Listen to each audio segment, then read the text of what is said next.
Yes, friends, how are you today? Joseph Garu, how are you, Andy? బాగున్నాను brother. Just actual out side ఉన్నాను, మా relative ఇంటి ఇక్కడికి వచ్చాను just. Okay. So No I problem. Open You can be in, దగ్గరలోనే, అంటే ఇబ్బంది మా ఇంటి relatives. no problem. You can be in mute. No problem. Yeah, yeah. ఎంతమంది వచ్చారు సార్ ఇప్పుడు? Brother Hubert వచ్చారు. I think they'll come. Now we have 2-3 more minutes on the gada. అది నేను జస్ట్ చెప్తున్నాను మీకు. అదే నేను మీరు చేస్తున్నా కదా బుక్ రివ్యూ. Hmm. అది చిన్న బుక్ అని తీసుకున్నా కానీ అది చాలా భలే ఉన్నది. హిస్టరీ అంటే చాలా స్కాలర్ ఆయన రాసిన ఆయన. Hmm. ఇంత యూరోప్ లో ఎట్లా ఫస్ట్ ముస్లిమ్స్ ఉన్నారు, మళ్ళీ వాళ్ళు వచ్చే భలే అంటే ఇట్స్ వెరీ అంటే అంటే Informative. Work book. ఇది ఒక ఆయన, I think he gave lectures at UK, USA, Tel Aviv. పెద్ద స్కాలర్ లా ఉన్నాడు. అంటే Hmm. అందుకనే మ్యాటర్ అంటే ఇట్స్ నాట్ సో ఈజీ. అంటే Down. Terminology Hmm. మనకంత తెలియదు. European history Down. అంటే మోర్స్, ఓటమాన్స్ ఇవన్నీ చాలా వస్తుంటాయి words. Hmm. Hmm. Hmm. But Down. I'm doing Very good. Very good. Take just time, no problem. So let's go slowly. You can. అది అదే కొంచెం అంత అంత కొంచెం డిఫికల్ట్ గా ఉంది కానీ, బట్ హిస్టారికల్ కదా, అంటే మన Hmm. హిస్టరీ అంటే అంత తెలియదు కదా. వీఆర్ నాట్ అంటే అవును ఇప్పుడు ఇండియన్ అవును అంటే అవును మనం అవును మీరు అసలే సైన్స్ సబ్జెక్ట్ కదా మీది. ఆ, ఇది అది అంటే చాలా అందులో Europe first time it's really good exposure. Um, um, um, I'm really happy to do that. Even though it's um. Small book I got lot of అంటే Yeah, they are very academic, scholarly uh, things. They really give a lot of information. he gave a lecture in New York, Washington, Tel Yes. Aviv, Mm, Istanbul, and he went mm, to Amsterdam to see some things, old things, really. But the terminology and all those, we are not aware now. And the history mm. law, అవును. European history at the first time, but Mm, so mm, many new things. I mean, mm. ఎట్లా Christians ఎట్లా persecute చేస్తారో ముస్లిం ని juice ని అవి కూడా ఉన్నాయి చాలా దాంట్లో. అవును, ఐఎమ్ సూసైడ్ ఎక్స్పోజ్ అవన్నీ. మీకు తెలిసి ఉండొచ్చు, అంటే మీరు అవును. చదివారు కాబట్టి. Wonderful wonderful. Brother smiles, how are you? Brother Hubert and Srinivas.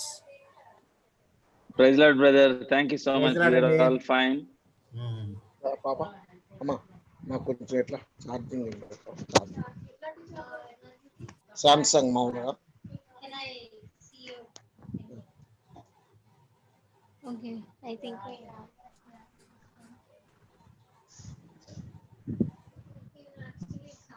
Giving live on YouTube because every day I'm not able to upload to YouTube straight away. Instead of giving on Facebook, I'm giving on YouTube. So once the lecture is over, I can edit it. Okay. Brother Srinivas, how are you doing? Good evening, doctor. Fine. By Good God's grace, evening. we're doing well. Are you still traveling or are you back I home? am no, I am just driving. I started Okay. from my office. Yeah. Okay. Okay. Okay. Take care. No problem. Okay, okay. Yeah. Yeah. Yeah. I think we start praying. Meanwhile, friends will join. Brother Smiles, can you pray for us? Brother Joseph is also outside. Yeah, no problem. I can pray. Yeah. Loving Heavenly Father, oh God, thank you very much, oh God, once again for this opportunity this evening for all of us to gather through this Coach Institute under the leadership and guidance of Dr. Pothana to be understanding the various theological, oh God, subjects. Oh God, thank you so much for giving us this opportunity. Thank you for the inspiration you have given to Dr. Pothana to start these classes and guide all of us. Thank you for giving all your wisdom to him and the patience and the time for him to, oh God, prepare the material and present it to us. Oh God, continue to bless him and his family. Oh God, thank you very much for the wonderful way you have controlled the COVID or any such illnesses in their family. Thank you so much for the complete recovery you have given to him and his family. Thank you for all the brothers who have gathered here. Some of them who had the symptoms of cough and cold, like Chekri, Dr. Alexander, We pray for all of them, oh God, their families also. Give complete, total recovery, oh God. I believe Chakri has completely recovered. Thank you so much for it. Similarly, we believe Dr. Alexander is also totally recovered, oh God. Continue to, oh God, keep your angels around these families and continue to protect them, oh God, from any kind of symptoms and remove it completely, oh God. We pray for your mercy. We commit all the, God, all the brothers who are here today to this class, to your wisdom and to the wisdom of Dr. Pothana to enable us to understand these various theological concepts and be enriched in our spiritual mindedness, oh God. Continue to bless us. We also commit the power and the technology and other interruptions that may come to your hand, oh God. Kindly keep any disturbances away from us so that we can concentrate on these classes and can be personally, oh God, enriched through these classes. Thank you so much for giving us this opportunity, particularly for me to pray today for this class and the session. We pray in the name of Lord and Savior Jesus Christ. Amen. Amen. Thank you, brother, for that lovely prayer. Yesterday also we discussed a practical aspect of culture, and today also very light subject we deal. From tomorrow onwards I come back again little stuff. So today we just get into a practical aspect of understanding the culture, particularly differences in culture. This lesson number 13 talks about differences in culture. Unless we know the differences, we may not be able to be effective in serving people. So maybe let me ask a few questions because people are still coming before they get into the class. Those who are present, able to talk, some are driving, that's fine. Maybe one or two are outside, but those who are settled down in the class can help me, answer me. What is the difference? What are the major differences in your culture where you are right now found with the culture back at home? For example, I come from Krishna district, Telugu state. I am in Hyderabad. This also a Telugu state, but Telangana. But still it is the Telugu state, Telugu language, but still there are differences. In a similar manner, in your particular place where you are right now, you might have observed a lot of differences in your mother culture, that where you grew up as a child.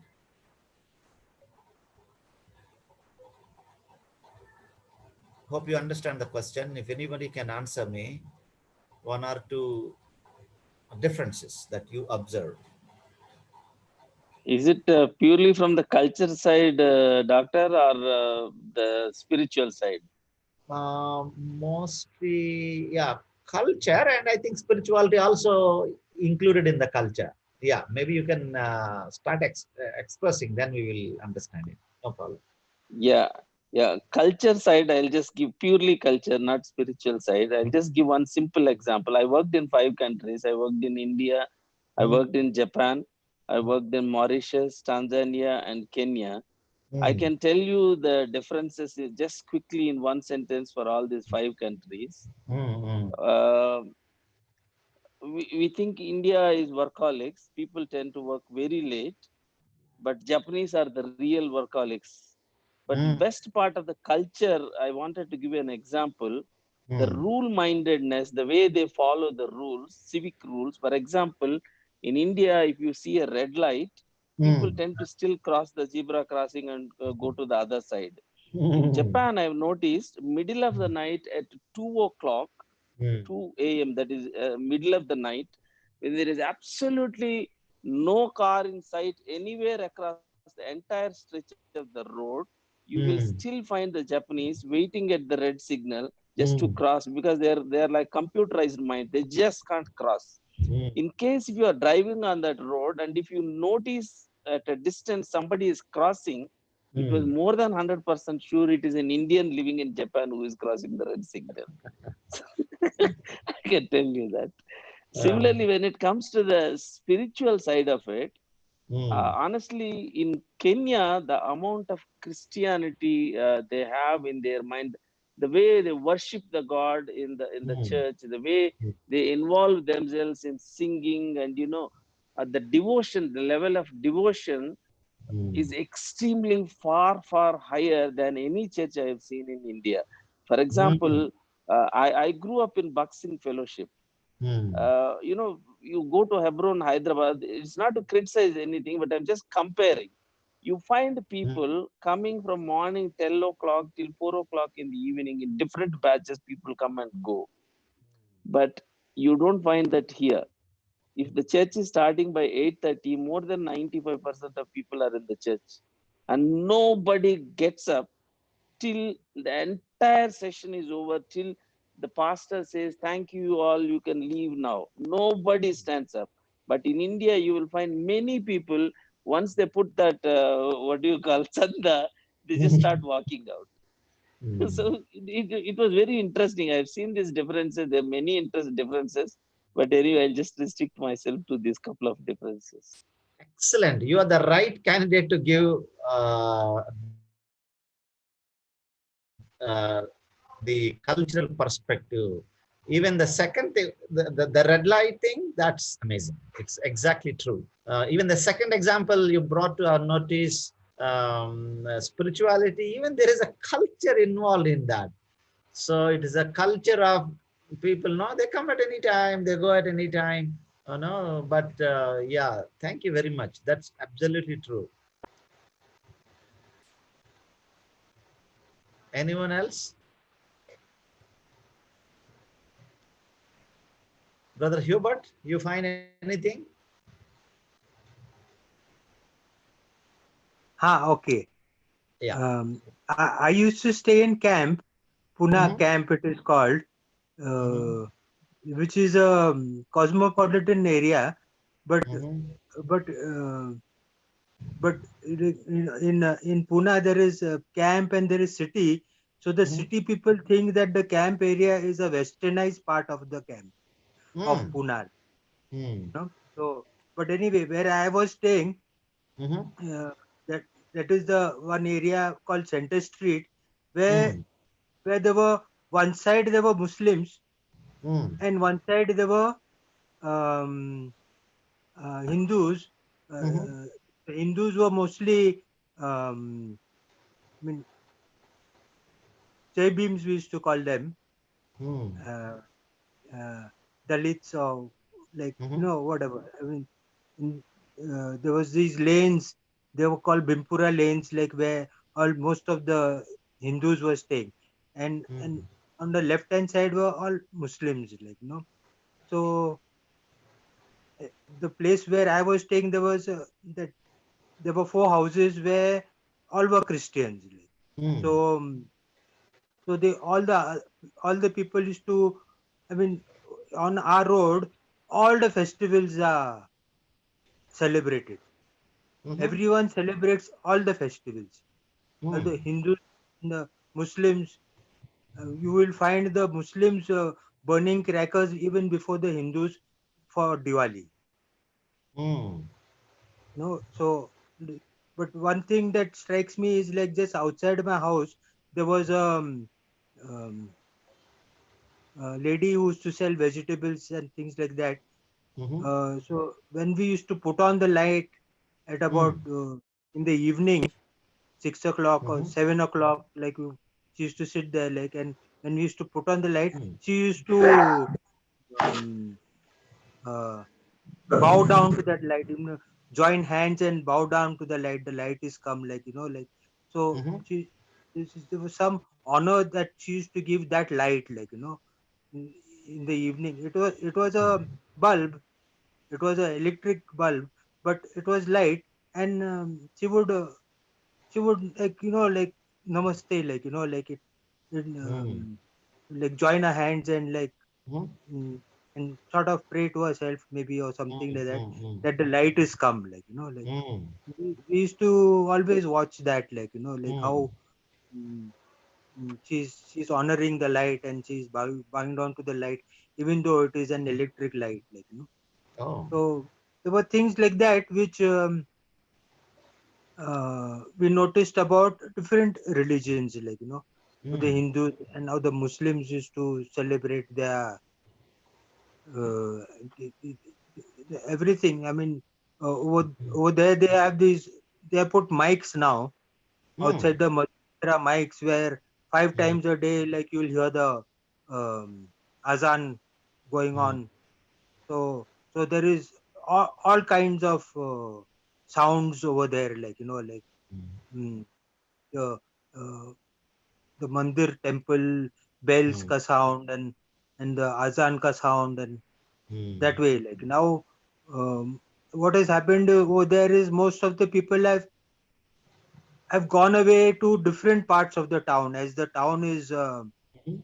increasing, growing up, like, there are buildings coming up, Mm. townships coming up. So, like, Mm. the people who can afford to go out from there, they are all moved out from there. Like, so most of the Christian people from there, like, are disappeared. Like, and Mm. it is becoming more of a Muslim territory. Though Hindus are still there, they cannot go anywhere from there. The Mhm. Marwadis also have moved out from there. Like, Mm. there used to be a Marwadi temple also just next to my house. Mm. Ah, so all these, Wonderful. You are yeah, straight there in a multicultural context. correct, correct, correct, Wonderful. Mm. correct, Mm. correct. So, what is the main one difference you found with this multicultural context? It's amazing. You brought a light, Diwali. Like, Everybody's yeah, celebrating. Though it ha, is, though faiths are different, a yeah, kind of looking at light in a cultural context. ha.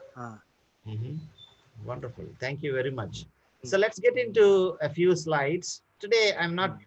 getting into really stuff, just known things. We just look at the peripheral level. From tomorrow onwards, I'm getting again into some theoretical constructive frameworks where we can look at religion and culture.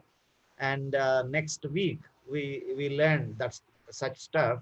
And then we come back again, mission praxis. I have a few slides which are really designed for witnessing gospel to a multicultural context of India. Some of the practical issues we are going to deal. We will have a hot discussions like symbols, the Hindu cultural practices. We are going to discuss all of them. But let's today get into a peripheral level. We already exposed to this teaching, but again, let's brush up our memory. Culture, norms, and value system. Our life runs with the cultural norms and value systems. As Brother Smiles brought it to our notice, in the Western cultural context, particularly where he worked in Germany and some other places, it's a culture, a norm, and the value of red light means red light. Whether anybody see or not, they stop. But in India, whether it is a red line or green line, or yellow, or whatever it may be, it's my emergency matters.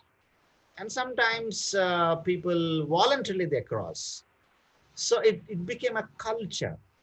So really, the cultural norms and value systems are amalgamation of all these things. They give and take. Religion contributes to that norms and cult systems because in a Hindu cultural context, the underestimating others and oppressing others, having divisions is a part of culture. For example, casteism is a culture. The religious system brought that culture into a society norms. Even untouchability became a culture because religion contributed. Theology contributes to religious norms and value systems, and also political philosophy, economic philosophy, even education, you know, even the language, social structure, religion, all of them contribute to the cultural norms and value system. If we really want to see a good biblical value system, We have to deal with all of these things. Not only dealing with one Hinduism may not solve the problem. They all contribute to the norms and value systems. Even same thing with the Christian religion also contributed several cultural and norm and values which are not really practical. For example, mission agencies have brought so many value systems, policies. Sometimes policy is important, whether people die or not. That's not the matter. Policy, pattern. And sometimes churches, they have their own policies, the church structure. That becomes a value. Now, but Smiles also brought again the value system of attending a worship service. In an Indian system, it's a kind of value system. No, it's a group value system. Anybody come at any time, they go, pastor keep on preaching, you come on time, but people don't listen because it is there in the culture.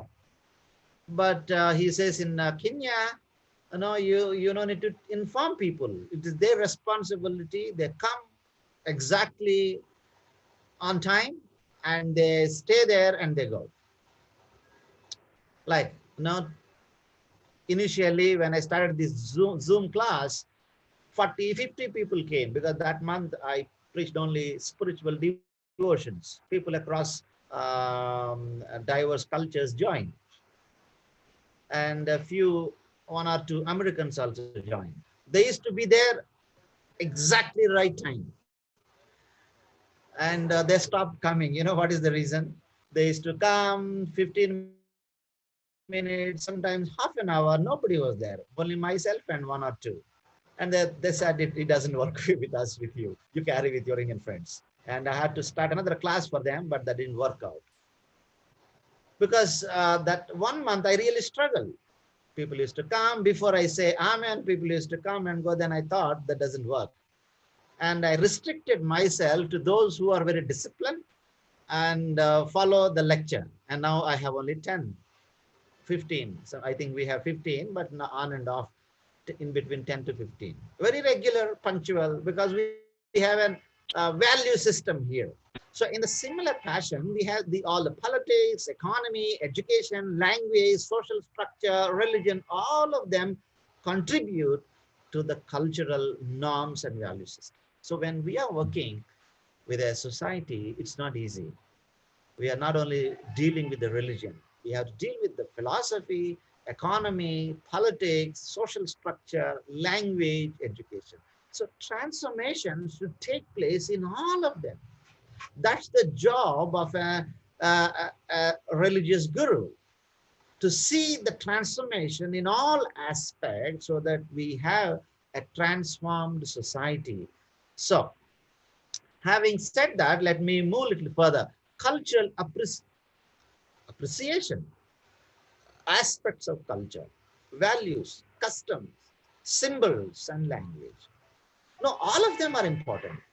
Values. No, every culture has their own values.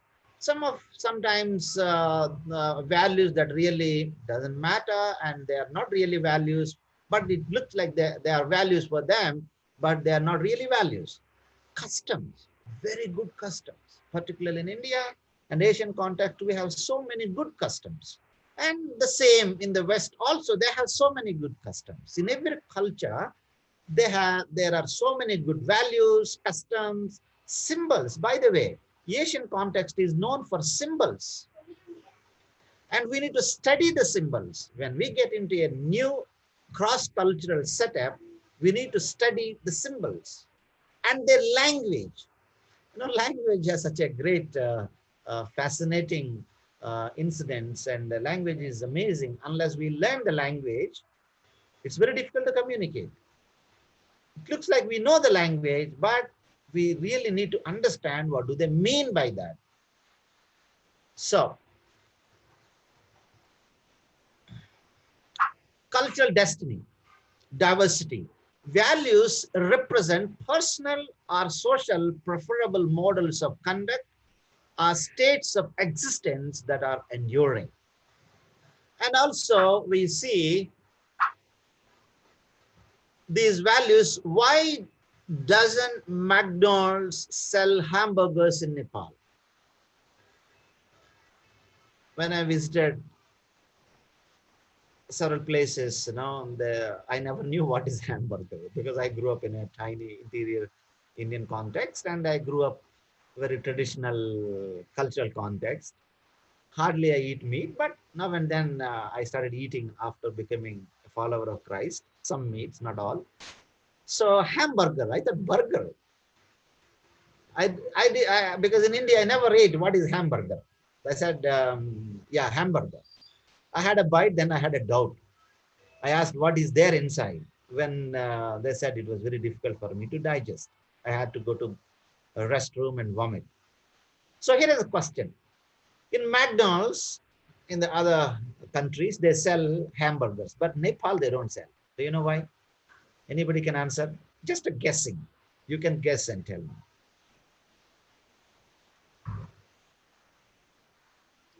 Because there the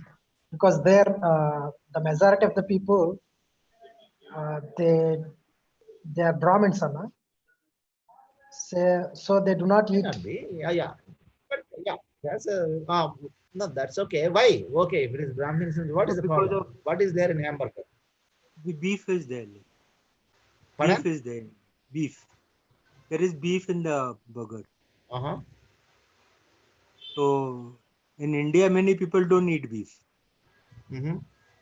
So is it a beef in India? Brother Smiles, what is there in Kenya in hamburger?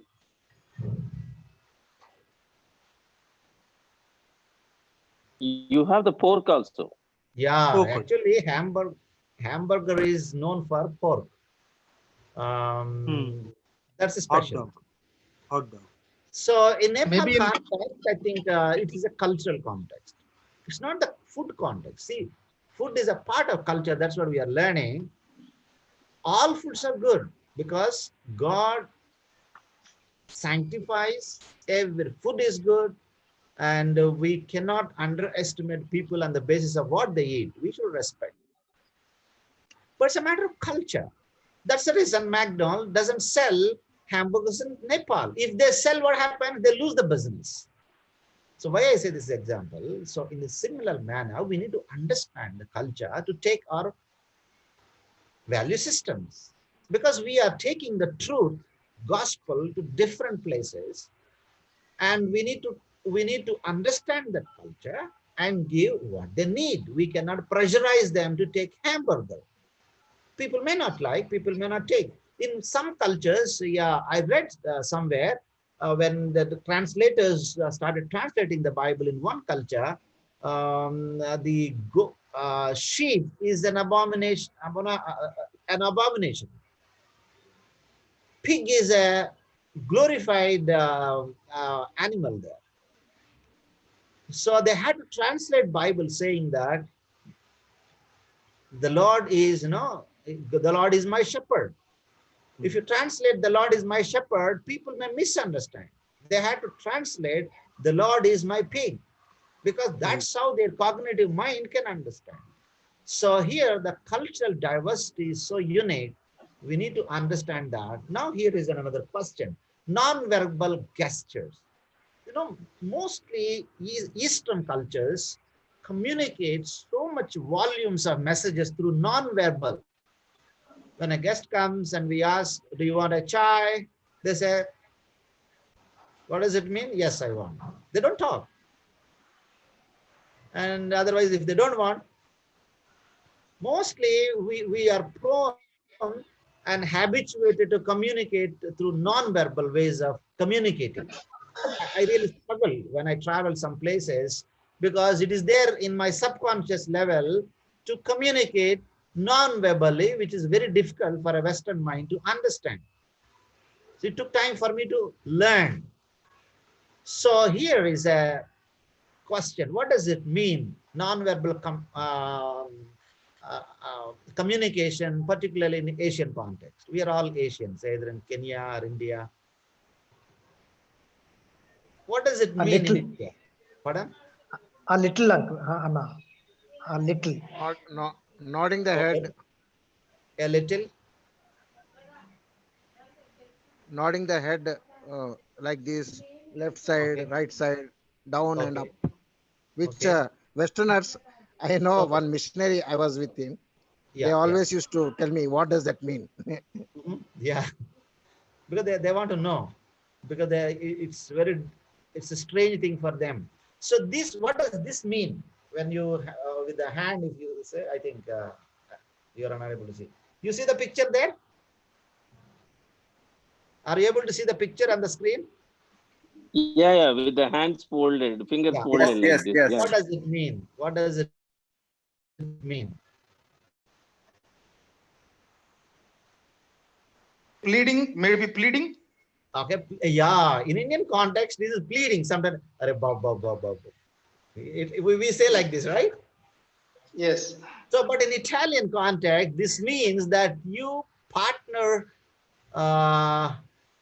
is cheating on you. Your partner is cheating on you. However, if the hand is pointing down, it is only to word of bad luck, bad luck. You see different other non-verbal postures, the hand, and like, what is this? I think some movie picture on the wall poster I have seen somewhere long back. Baba, Baba. Yeah, yeah. What is that, Chakri? I forgot. Baba Basha. na. Yeah. Baba na, Baba. Rajnikant, brother. Rajnikant. Rajnikant acted. Yeah, yeah, Something like correct. it's very different, no? This indicates that you have counted up to even, but depends on the context. It can also symbolize a pistol. No, it is also symbolize a pistol. But in India, if you symbolize like this, right? Children, we play like this. So, even like this, and then there are several ways of doing it. Shaking. So, what I want to say, in different cultures, we communicate in different ways. The same posture in Greece, they're just perfect. If they say like this, perfect. How do we say if it is perfect? Maybe, I don't know. How do we say in India, perfect? Maybe. With thumbs up, Anna. Thumbs up, yeah, it's perfect. Yeah. Yeah. So in Greece, that's perfect. But this posture communicates in India, like pleading. Somebody said, it's a pleading. Ba, ba, ba, ba. Kamaya. No, we say, please, please, please, please, please. So different ways of, in Egypt, it is be patient. If they say like this, be patient. Let me unmute. Anil, please take care, Anil, please. Okay, individualism versus collectivism. Degree to which people in a country prefer to act as individuals rather than in groups. So why I brought that non-verbal communication postures, we communicate the gospel very effectively if we understand the non-verbal communication of that host culture. Here I am introducing host culture means where you are. Home culture means where you come from. So host, yesterday, I think, yeah, yesterday I reminded the Peace Child story, Richardson. When he went to that host culture, he understood the host culture's, the non-verbal communication of the child, exchanging the child. So he introduced gospel to that peace child communication. So degree to which people in a country prefer to act as individuals rather than in groups. Describe the relations between the individual and his or her fellows. So we are going to see individualism versus collectivism. So we are mostly Asians are collectivism people. We go for collective opinion. But in the West, it is an individual opinion. And also, the individualism and collectivism matters a lot in that culture. So following Christ is not an individual matter in an Asian context. It is the matter of society. Yesterday, I think someone asked a question. I think Brother Joseph asked when we had a discussion with Brother Francis. You all had a good discussion. Why the followers of Christ from other faiths are not attending the church in Chennai? Because for them, following Christ is not an individual matter. But for us, those who are inside the church, Christian cultural context, it is an individual matter. You accepted Jesus as Lord and Savior, you have to come to church. But for them, faith decision is a collective decision. Society, what society thinks, societal bonds, relationships, there is a huge backup baggage at the back. So the collective decision matters a lot, describes the relation between the individual and his or fellows. Masculine versus femininity.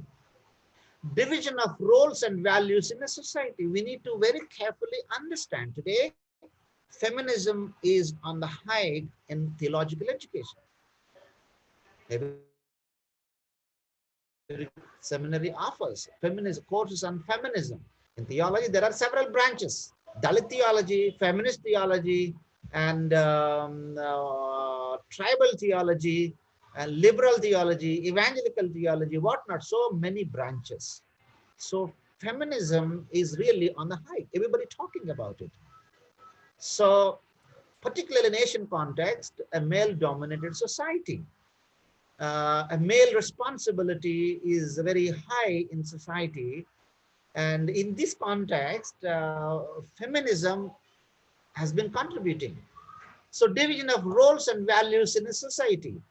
How do we decide and whose roles are what? In the earlier days, wife and husband used to have only one bank account.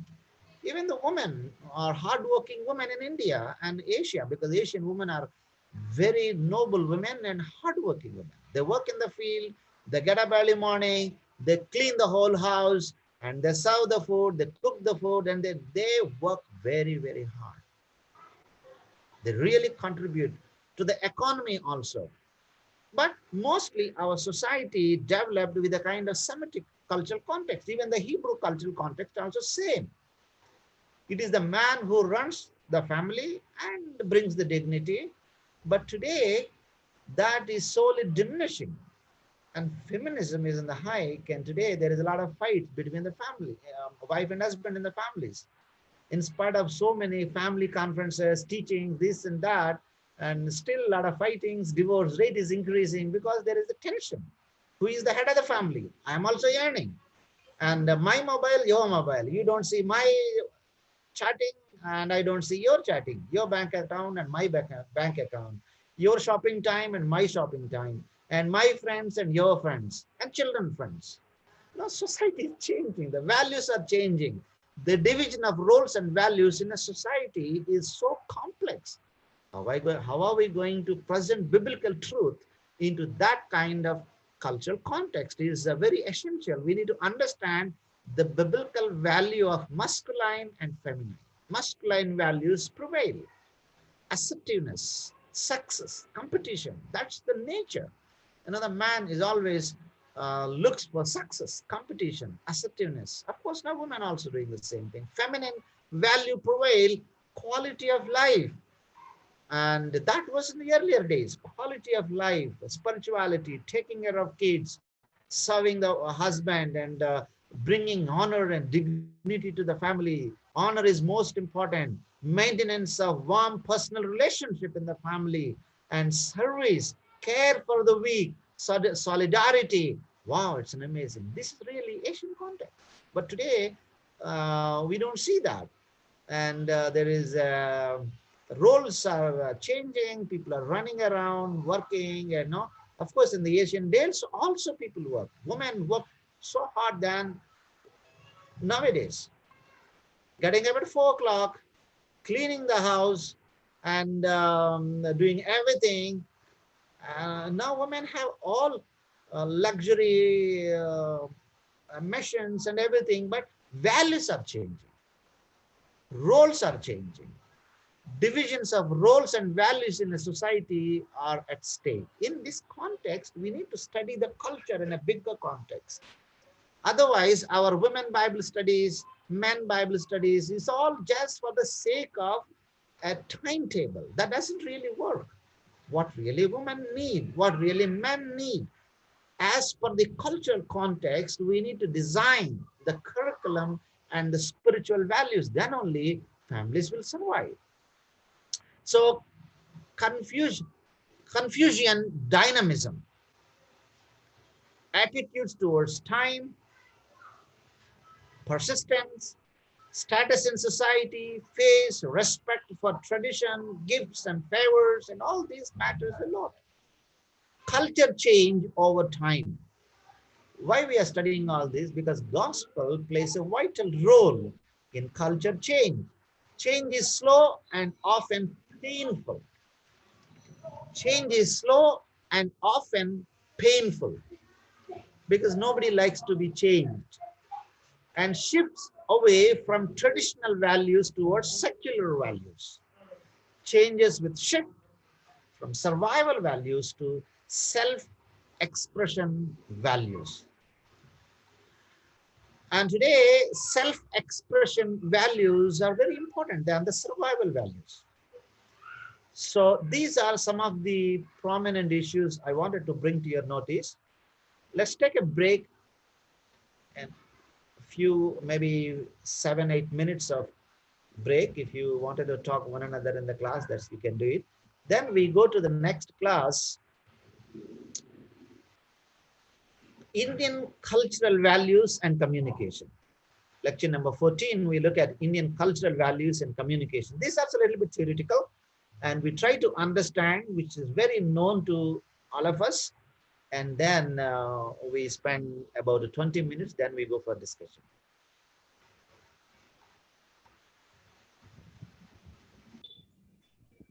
Anna, you have told about self-expression.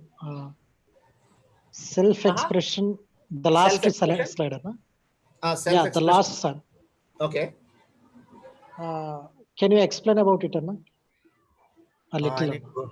Okay. I need to go back again. Wait. Is it selfish values? Okay. Let me change the slide. The last slide, Anna, maybe. Okay. Changes with the shift from survival values to self-expression values.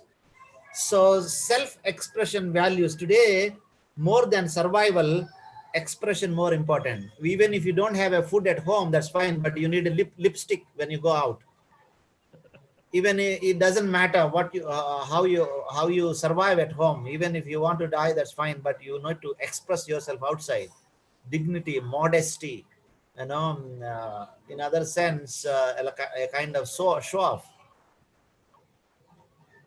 Self-expression. You need to express yourself, a kind of self-expression that is called now in our corporate world, it is a dignified behavior. So you need to express yourself in a more sophisticated manner. Your dress, your language, your expression, cosmetics, makeup, they all matter a lot. Yeah, thank you. Particularly when I went to Northeast, I found it. I went to teach Dimapur several times for visiting as a visiting teacher in HBI. I have seen these Northeast children, they're so poor. They don't have anything there. I know some of them.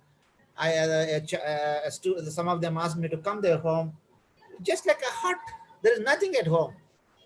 The dress is so bad at home, and they don't have good food. But when they come out, it's amazing. They look like just like came from United States of America. The sophisticated dress, the lipstick, the high heels. I really wondered, how did they get it? That's a value. Expression is more important than what you have at home. The same thing in US also now. Most of the people, they live on credit card. They don't have anything. Even they don't have, survival is not important. Expression is important. They live with the dignity, prestige. Most of them live with their credit card.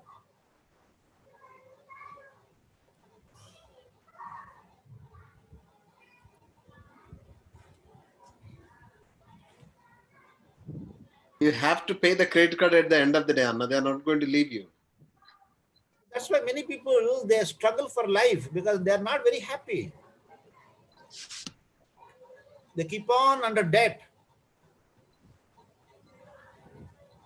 Yeah, they prefer living on debt, whereas in India, the savings culture is there. People tend to save a reasonable amount of their earnings. For Whereas children. even in Africa, even in Africa, I've seen they are spendthrifts. If they get, let's say, 10,000 today, they'll finish it up in 2 days, and then they'll go bankrupt without any food. They will suffer and they wait for the next income. Whatever they get, they spend it up like that. Yeah.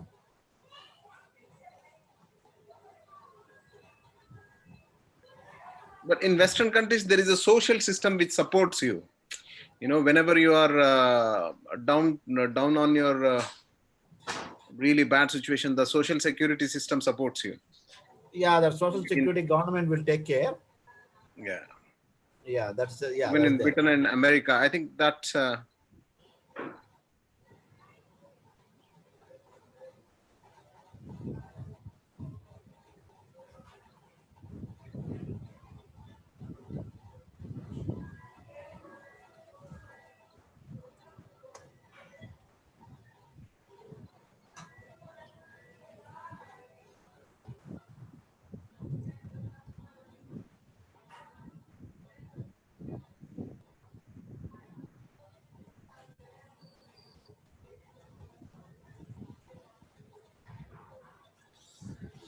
Okay. Let's get into Indian cultural values and communication. When you say Indian cultural values, it's very difficult. It is not one thing that we can understand. It is a multicultural. There is no one value. There is so many values. But by and large, in a common understanding, Indian cultural values, there are so many good things as well as there are so many difficult things to understand. Some things may not really good, but communication is an art that we continue to learn. The cultural values, which is very familiar to all of us, but let's have a brain one. Remember what we know. So these are two different ways of looking at the cultural values. One is individualistic, another one is a collectivist. So why there is a gospel and Indian culture has some kind of tension in India, why there is a tension when the gospel goes to some cultural context in India, particularly faith communities. When it goes to different faith communities, there is a tension. The tension is because of the culture, not because of the gospel, not because of Christ. It's because of the culture. So mostly the gospel came and behaves from this individualistic cultural context, because the individualistic culture seeks more privacy. Privacy is valued. Competition valued. Individuals praised. Loyalty to self. The same things we see in the mission field also.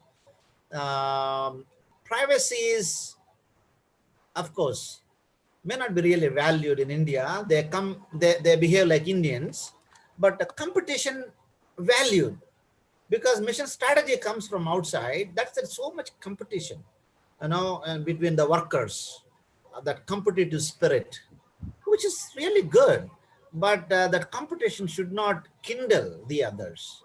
Individuals praised, which is very good. When you appreciate an individual, his potential levels will increase and he will do amazing work. Loyalty to self.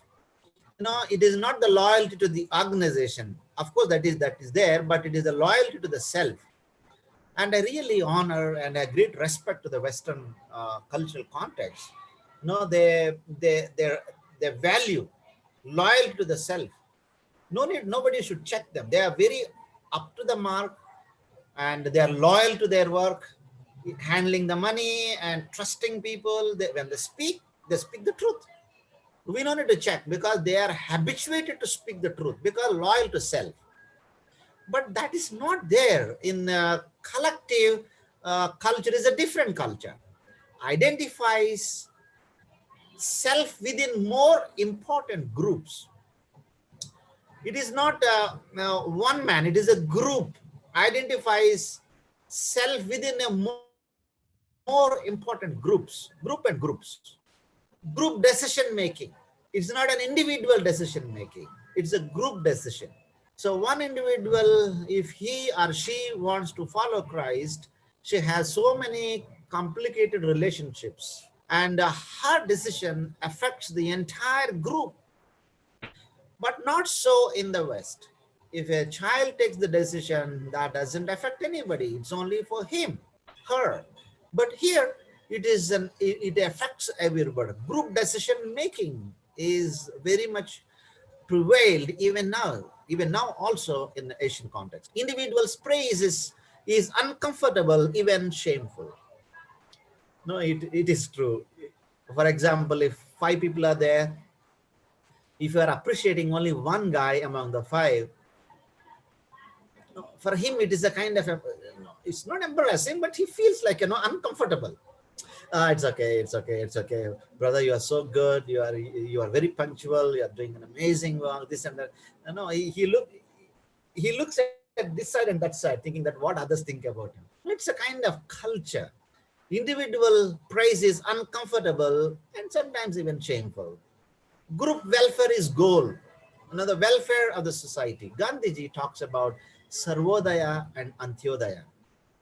You can Google and find out. They are amazing philosophical values. Sarvodaya and Antyodaya.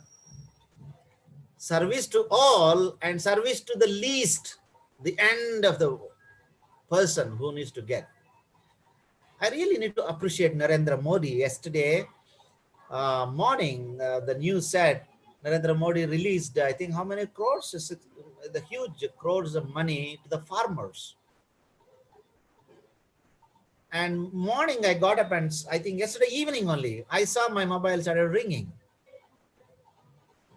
Every farmer for 1 acre, 2,000 rupees he deposited. No middleman, no here and there, directly from the central government. It directly has gone to the bank account. I am the witness. I felt so happy. This never happened in India previously. So anything to be released, to get the 2,000, individual has to spend sometimes 4,000 also. How many times they have to go to the government offices? Because it's a group. Welfare, the Antyodaya, Sarvodaya and Antyodaya. The welfare should go to the least, the last person, the underprivileged, marginalized. Some of the policies, they're doing good. We need to appreciate. And to just that 2,000, there is nobody who can steal 1 rupee also. No bribing. Otherwise, to get that 2,000 rupees, you have to go to Mandala MRO office and be there in the queue and then give him some money. Even to give a stamp, you need to give some money here and there, 1 rupee, 100, 200, 500. Finally, you get only little. This is the culture here. A group culture, stealing culture, but now slowly changing. Group welfare is the goal. And now how teamwork is approached, how life decisions are made, whom to marry, which school to join, attend, where to live. It's a group decision. For example, now my daughter is now intermediate, 11th grade. If she is in Western countries, she cannot stay in the home. That's how now the culture runs in other Western countries, particularly US and Canada, some other countries, Western countries. They have to get out of the home. They go and then live separately. They don't want to stay with the parents, and they work somewhere, and they find their way out. But here in India, we have a group decision, which is good. There are so many positive, negative, but in our context, group decision is important now.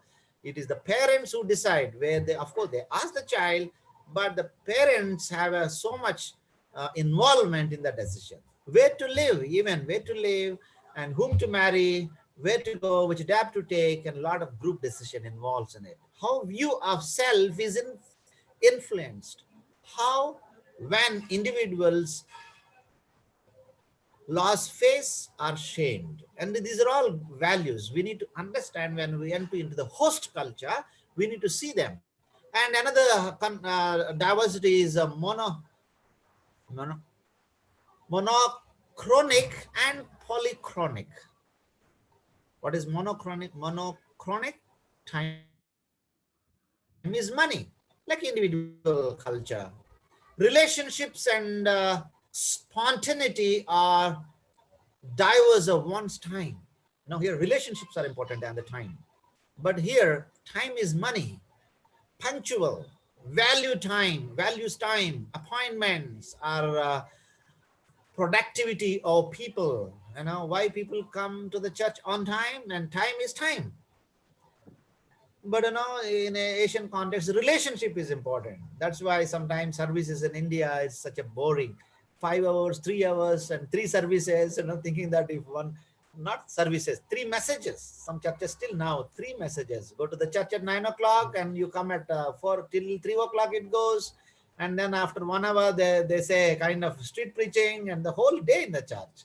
That doesn't work now. There is so much struggle in the society because they want relationships, and spontaneity are diverse of one's time.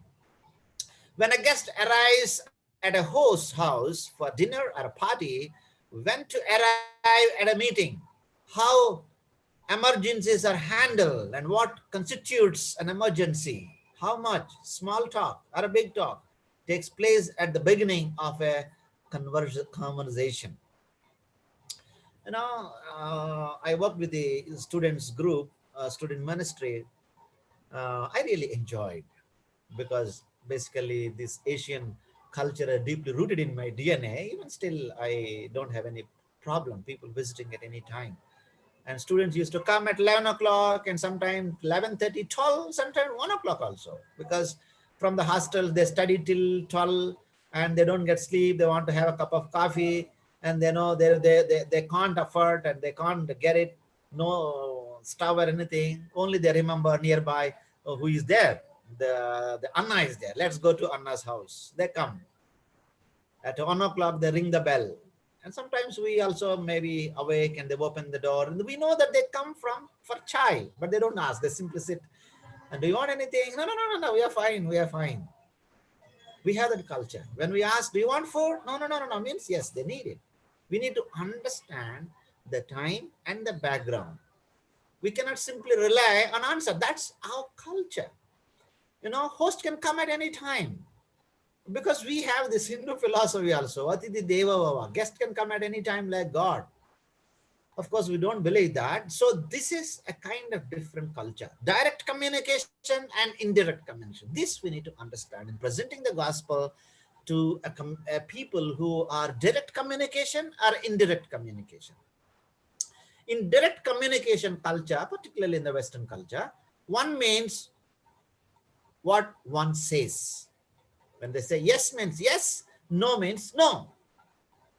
This is a great struggle for our Western friends when they come to India. It's very, very culture shock. We're talking about even the culture shock. What is culture shock? I tell you my example. I was very much hungry because I had to wait for a long time in the airport, got into the plane. I was traveling from Chicago to Orlando. I think it's 2 hours, 2.5 hours flight. Very hungry. I can't afford. I don't have a lot of dollars to buy. So that's the reason in the long waiting at the airport, I was hungry. I got in. So air hostess came with some kind of snacks and drink. And my next guy, he said, I was at the window. The other guy is next to me. He said, the air hostess asked, "Do you want anything?" No, no, no, I'm fine. I'm okay, he said. She asked me also, "Do you want anything?" Because when my next guy said, "I won't want," it's a kind of Asian culture. No, how can I eat when somebody is not eating next to me? I said, "I am also okay," I said. She just went and I was so hungry. And I had to come out from my communication.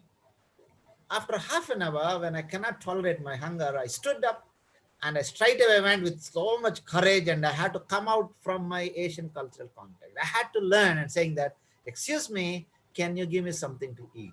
She was very happy. With a big smile on her face, she served me. This is a cultural gap. I was hungry. When I say no, means I want actually. That works in India, but that doesn't work anywhere in the other places. That works in a home, that doesn't work in a plane. What is said is not necessarily what one means.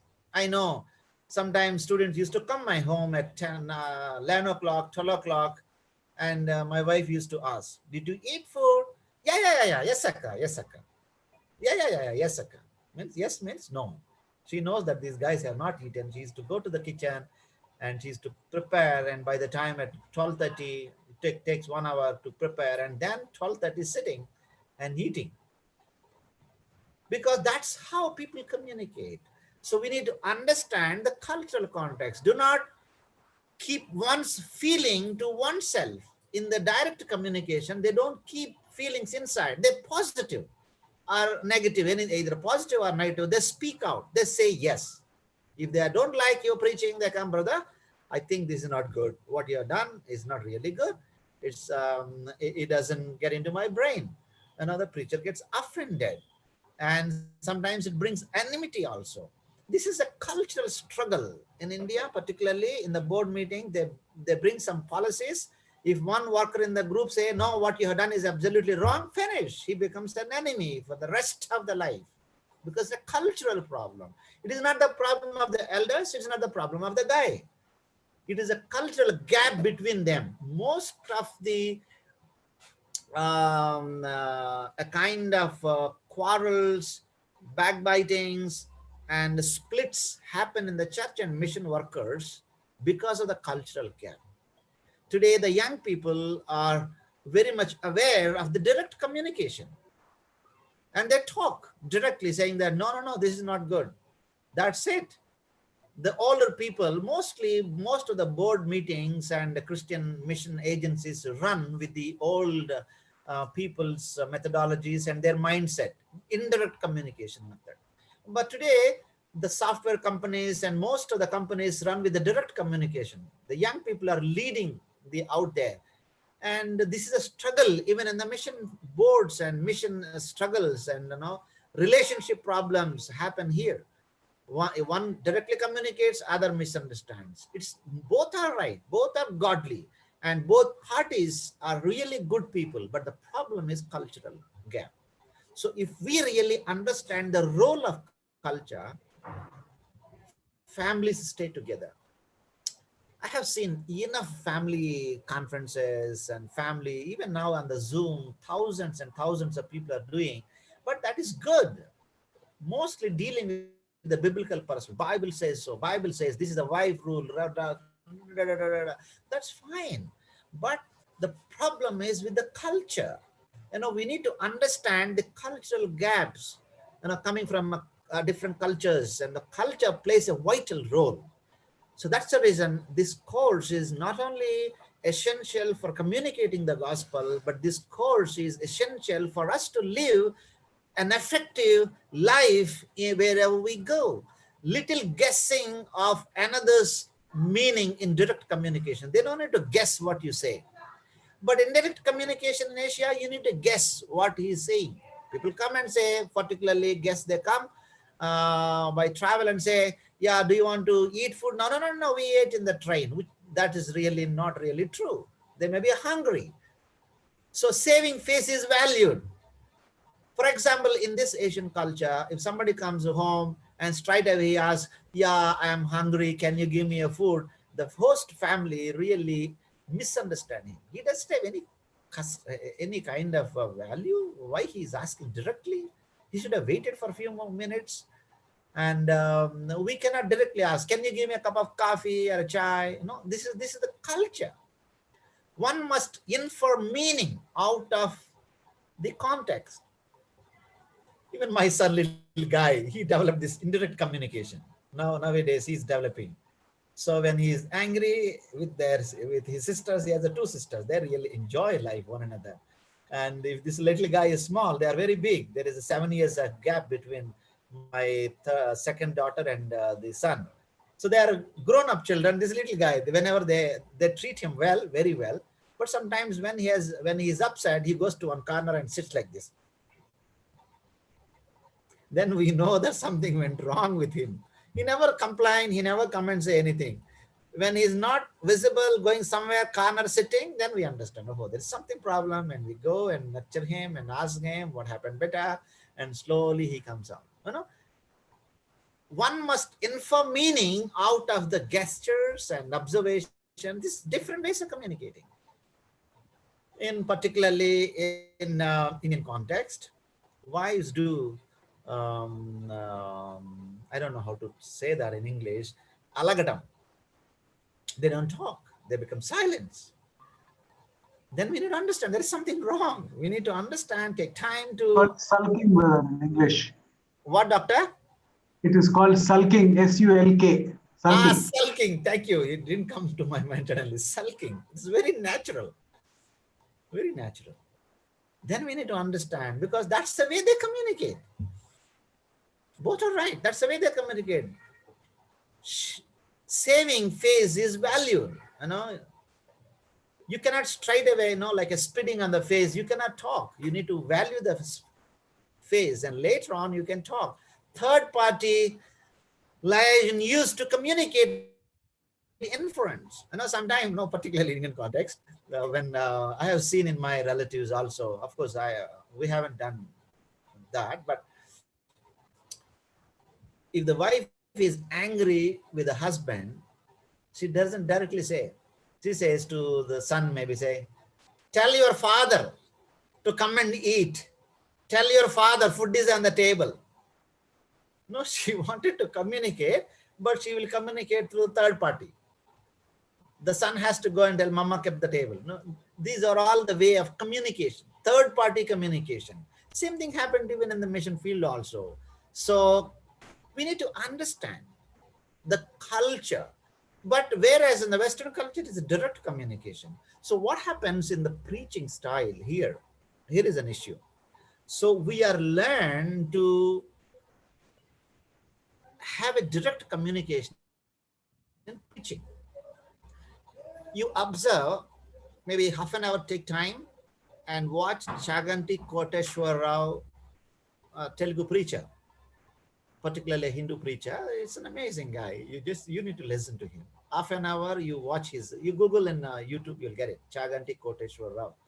Even if those who don't understand Telugu also can listen to him. You will understand his gestures and the way that he talks, verbal and non-verbal communication. So otherwise, you watch any Hindi or English speaking. Maybe you can those who don't know Telugu, maybe you can watch Sadhguru. Nowadays, is very famous in the West. Sadhguru. He has an ashram in Tamil Nadu, but is an amazing guy. So you listen to him, any one of them. Sadhguru, those who need English, and the Telugu Chaganti Koteshwar, just 20 minutes or half an hour, you listen to him. Maybe particularly one topic you listen to, how to celebrate a birthday by Chaganti Koteshwar Rao. You will get it. How to celebrate birthday. And type the same thing, how to celebrate birthday by any pastor's message. You will understand the communication styles. The direct communication, how to celebrate a birthday, taking the Bible verse and preaching, it's like a monotonous. An Asian mind really doesn't understand the truth in it. It's like a boring also. But you see these Hindu gurus, they know the pulse of the people, and they follow saving faces value, and they infer meaning.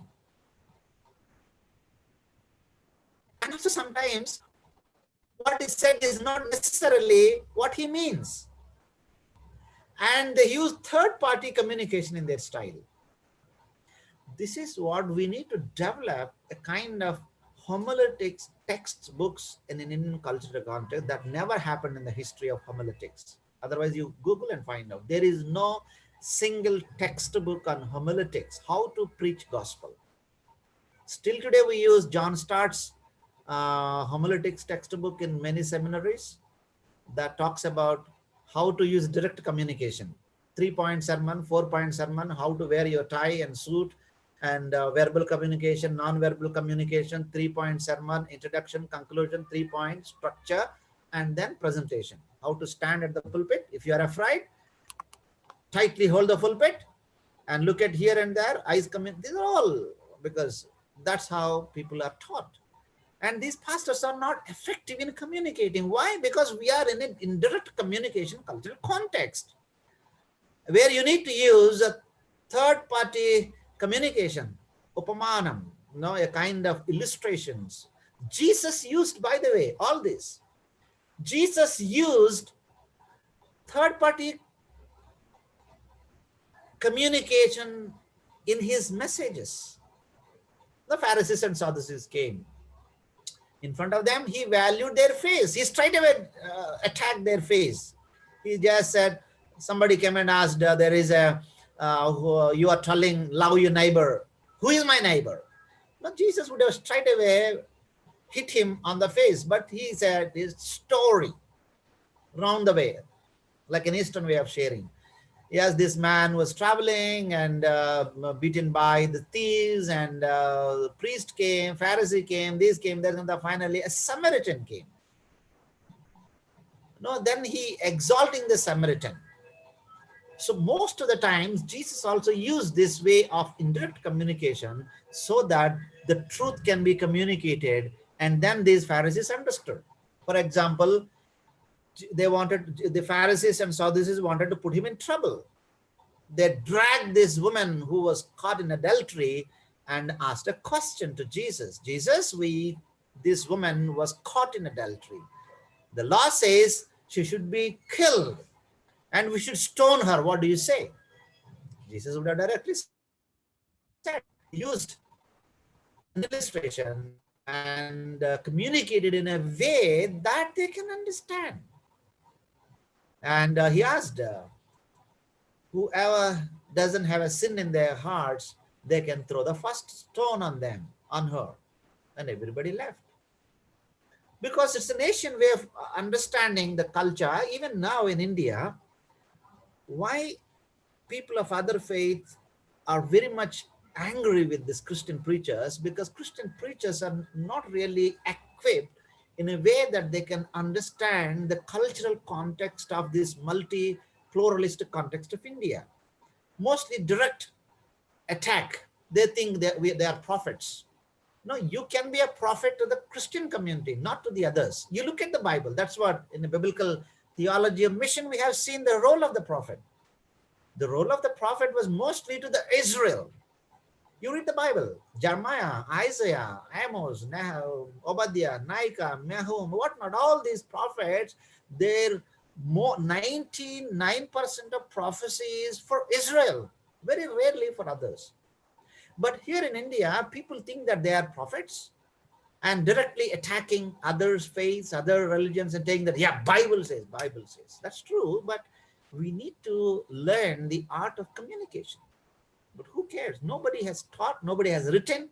There is no single textbook on how to communicate in a preaching style. The homiletics, the way that you sit, the way the postures. And so here is how a manager motivates or enables change within the workplace. How to correct someone, how to say no, how to communicate bad news. You can say no in several ways. Here is an issue, cultural issue. Yeah. So Srin was asked the other day, I think someone else also asked, can we take prasadam from a neighbor who is very friend and comes to Diwali or Dashera or Sankranti, he comes. He visited the Tirupati and he comes and he offers you a prasadam out of love. What do you do? What do you do? Come on. Maybe at the almost end, let's have some answer from you, then we can conclude. I think Brother Francis is open. His audio is open, I could see. Brother Francis, can you say? Your neighbor came and gave a prasadam. Maybe tomorrow morning he will give. Today is a Krishna Janmashtami. I think, I don't know whether you got it or not. Did anyone give you Krishna Janmashtami prasadam? No, doctor, nobody gave, doctor. Nobody gave. But I imagine that somebody brought you. What do you do? See, if we can take it and keep it and pray and eat it, nothing will happen. It's a social thing. Though, you know, what happens is there are certain people who keep only for puja these items, and they distribute something else.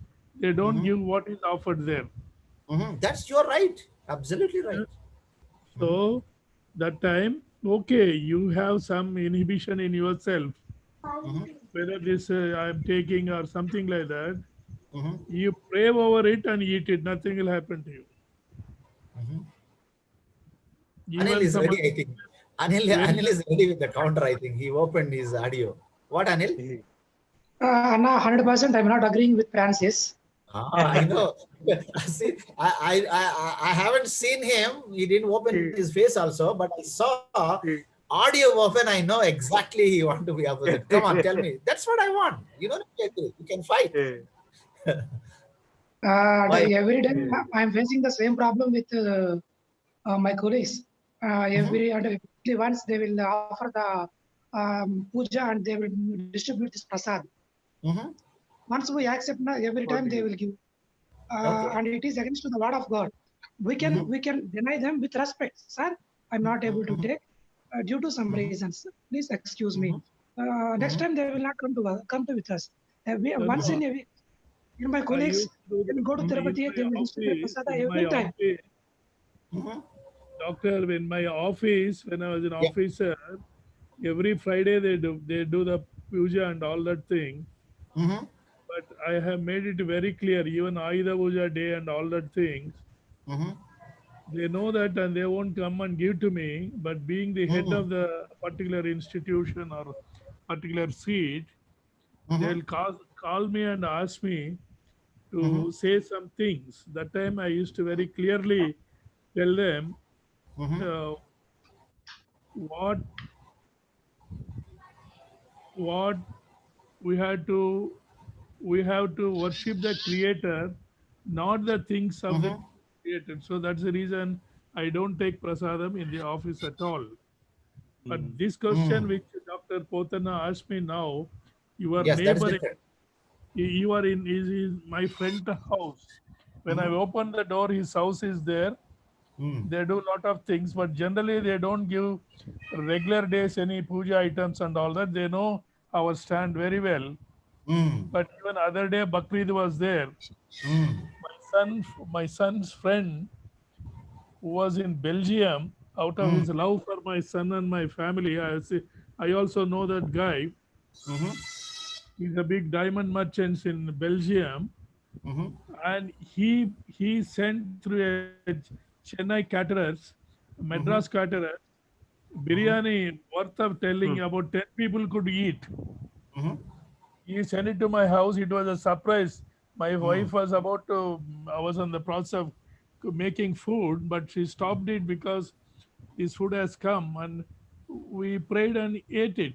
And out of that also we shared something to the fellow who is doing the ironing and the fellow who is my watchman and all those things. We have shared it with them. So I personally believe in a circumstances you are caught up like that. But God knows your attitude with which you are taking it. That's that time that you pray and take. That's what I am telling it. Even if anything is there, it will go away. Why are we praying before we are having dinner or lunch? That God will bless that. When God blesses it, nothing can happen to us. You are right, brother. But Chetri's contest is working in the office, is in a village context. Definitely there is a problem. So we have to individually take decision on that. What Chakri is taking a decision is right. It's not Chakri, it's not Chakri, uncle. Anil. Yeah. Anil. Yeah, Anil looking. So As this is per, how as per my concern, Anna, we should maintain that separation. definitely If no we doubt. them, there will be no separation. But in the context of the culture and what we are doing now, this is a problem what we are having. What Srinivas, you are not telling anything? I want to say something. Tell Yeah, brother Hubert, please. Yes, no problem. Brother Hubert, one of my okay. One of my solution was आज मेरा उपास है. Oh dear. And he will say, this is prasadam, you have to eat it. No. Prasad doesn't work. No, it worked. It worked in one place. I said, आज मेरा उपास है. हाँ, उपास को नहीं चलता प्रसाद. Brother, that is okay. Yeah, what did you say, brother Hubert? You said you are in fasting. Fasting. Is it not lying? Yeah, it was a lie. Yeah. But one, I remember one, that was my solution. I said how to get out of it. I said like आज मेरा उपास है. So I mean, I just thought of it. You know? I think one of the Bible verses, and while those prophets and Elisha were cooking food, suddenly they put some poisonous food in it. You know, the poison comes, a poison mushroom comes, and he says he puts a twig and he prays. The poison goes away. You know, if I sincerely pray, God make this food. You know, God make this food edible to me. Or take away all of the things that are going to affect me spiritually or physically. I bet it does work. And one of the preacher was, one of the preacher was preaching a lot on the YouTube. He says he has a point in it.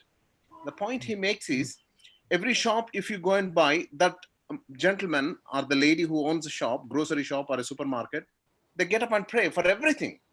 Everything is puja is done for everything. So if you're buying from a shop, actually you're buying it. So he suggests to pray. I believe it, but I am looking up to you in this matter, how to deal with it. Being honest with you, I don't know. I literally struggle still. I want to say another point. Another point I want to make is there was a time when David fed his army with food from the temple because they were hungry, so he gave them food from the temple to eat.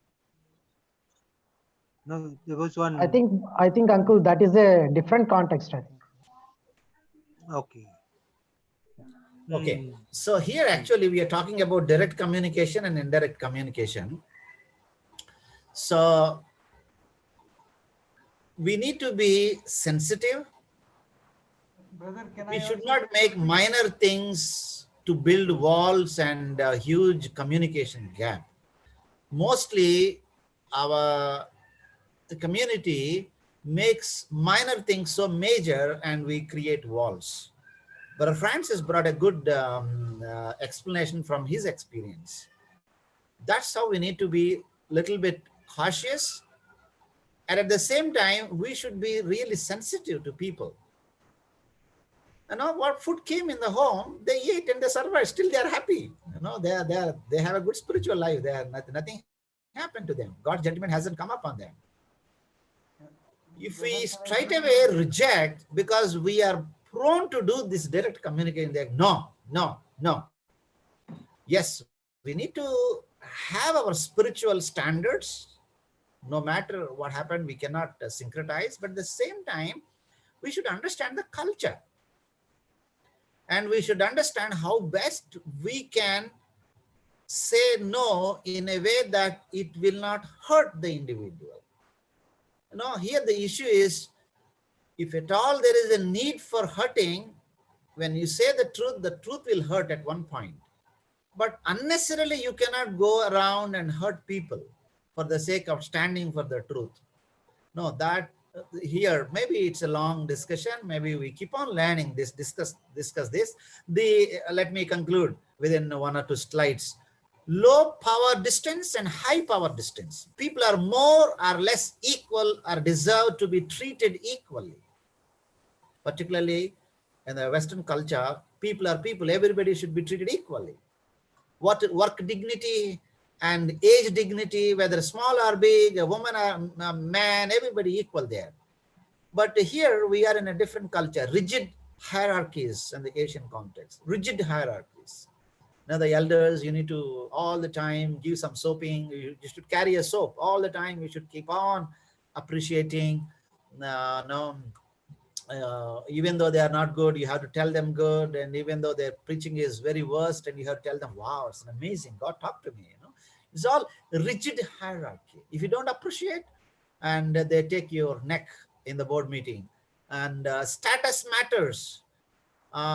Here, degree of formality or informality that is easily established within the workplace.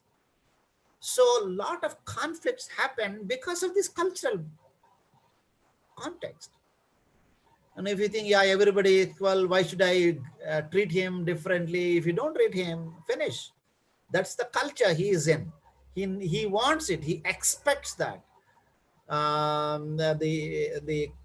Even in the classroom, when to address someone to first name or how to greet another person, it's all happens in our Indian context, particularly the children. If they don't really greet the teacher in a proper manner, those children are targeted in the schools. Just nothing. The child may be excellent, brilliant, but he gets all the time less marks, C grade, because the teacher misunderstood that he is not greeting. There are so many cultural baggages that plays a vital role in our relationships. Low uncertainty versus high uncertainty. Low uncertainty, avoidance, comfortable with risk, but risk ours here. And differences among individuals and groups more easily tolerated. Less regulation, control over life situations in one part. The other Asian context, particularly risk averse. Differences within or outside groups not easily tolerated. Conformity is comfortable. How one views people, positions of authority. Here is an application point. How many times one asks perhaps a question. How readily someone accepts something as fact. How quickly one tolerates outsiders or situations that challenges the status quo. Loyalty to tradition versus desire for innovation. Here particularly, people are loyal to the tradition. What my tradition says. Dharma, Hindu dharma is important. Desire for motivation. So these are a lot of cultural gaps that we need to understand. Indian value and communication style. Again, Indian time versus American time. Indian time is cyclical. Time comes and goes, punarjanma. There is no, time is not linear. The Western time is, there is a starting, there is an end. Time goes like this. That's the time is very essential. But here time, that doesn't matter. Time comes and goes. There is no ending. There is no beginnings. Sometimes cyclical. So many are native English speakers, British, define gender roles, higher bureaucratic systems of government, hierarchical status matters, body language, body language. Many not say no directly, as I already said, need to infer. What do they mean when they are shaking hand or giving some kind of signals? We need to understand. We need to infer by their behavior. Face is the index of mind. By face reading, you should understand what do they need. Titles are important. For example, in Indian I really understood this. It's very difficult. I don't want a title, but if there is no title, people don't allow. People don't value. People don't think that he is valuable to hire him. Particularly in Asian context, title matters, but in the Western culture, only skill matters. Of course, skill is essential. Later will they know, but by the time they know, you lose your opportunity. Less touching among people, especially between genders, particularly in the Asian context, less touching. We don't have that the hugging, kissing, or touching. No, physical touch has a different meaning in Indian context, particularly in Asian context. But in the Western context, it's just natural. You hug, and even you hug and you just kiss, and then you shake hand, you sit on the lap, and then you fall on the man or woman. It's all it's the cultural context. But in the Asian context, it's different. But now, because of the globalization, a lot of things are changing. But in a Hindu cultural context, this is an abomination. Many churches, they don't understand the value of culture because nobody teaches. Nobody teaches. They think Bible says, and everybody in the Bible says a holy kiss, hugging, and shake handing. But the Hindu culture is same as it is from the ancient days. You go to any temple, sit there for half an hour. You never see anybody hugging. You never see anybody shake hand. You never see anybody rubbing their shoulder, this and that. They behave as they were. Their ancestors were behaving in a worship context. I'm talking about the worship context. But when they're in the office, they give shake hand. That's a different story. They behave like a Western culture. That's a different story. But our whole course is in a worship context, gospel and culture. Culture in the context of spirituality.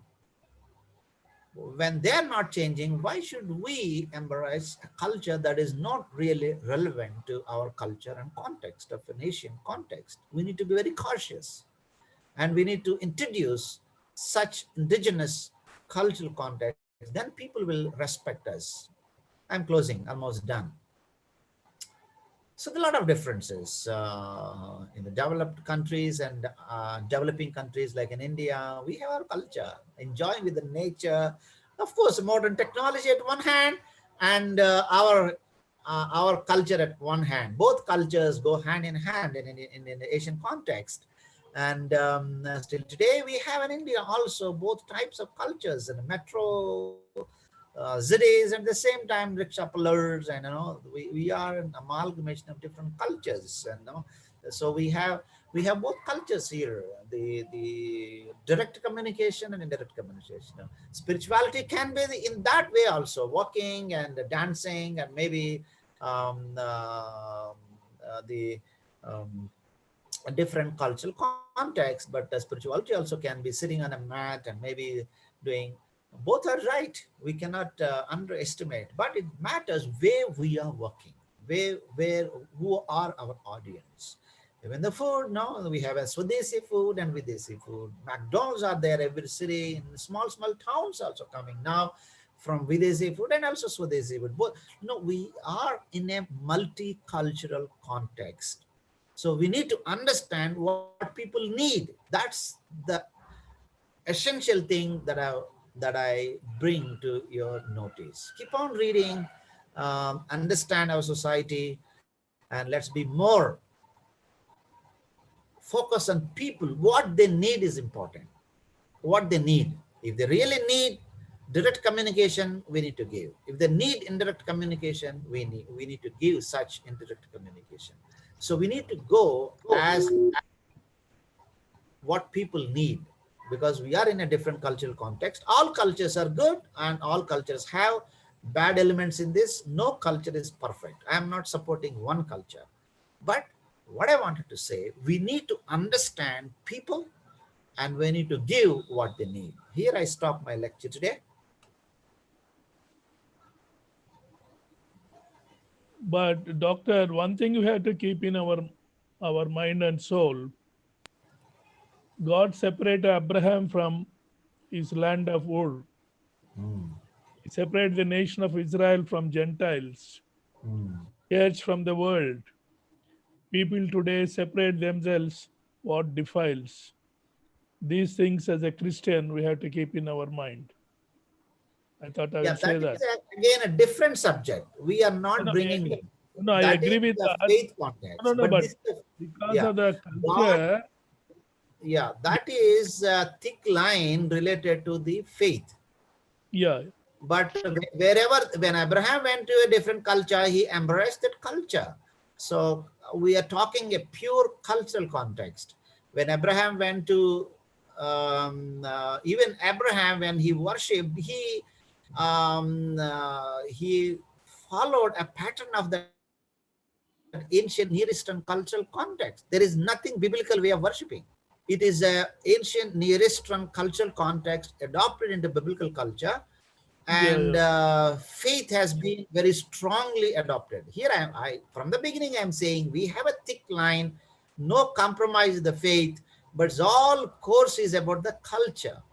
How best we can understand the other culture, how best we can be the friends of the other people and have some kind of building bridges. Thank you, Doc. You're right, 100%. You are right. But also, when you take a gospel into a different culture, it's wiseful not to disturb that culture. For example, recently we were discussing about a First Peter, third chapter, first, second, third verse, where Peter suggests to the church he's writing, be submissive to the wives, be submissive to the husbands. There he uses that one. And we were discussing, suddenly we were discussing, in some parts of Kerala, it's a matriarchal society. That's a women are the dominant, women are the owners of the house, and women own the inheritance. Even in some tribes in Odisha as well, women are the powerful. They own the inheritance. And in if you go into Himachal Pradesh, still it is there, like a Draupadi. If a woman marries into a house, if the house has 5 brothers, she becomes a wife of 5 brothers. Because they have a very small piece of land, they don't want to divide the land. So the 5 brothers marry that woman and they stay. That's some tribes in Himachal Pradesh still continue. Some have educated and moved on. And with all due respect, taking this one, don't take me in any other way. If you go into some of the Islamic culture, during wedding, one of my friends' wedding, even the bride, I could not see bride anywhere. We never saw it. That's their culture. If I'm taking gospel into these Keralan matriarchal society, Odishan matriarchal society, Himachal Pradesh, this society, and into a Muslim family, what ways I can interpret this Second Peter, First Peter, third chapter, first, second, third verse. So it's very difficult for me to, I just lost for words. I should respect that culture and see why that culture came into that shape or that tradition. So I did not have any answers there. No, actually, these are two different things. A society can be a matriarchal society and still wife can obey the husband. That doesn't matter. So a wife can lead the family. There are so many godly women who take the leadership in the homes because of various reasons, and they still respect their husbands. That's a different story. That has nothing to do with First Peter. Yes, it's that culture can be honored.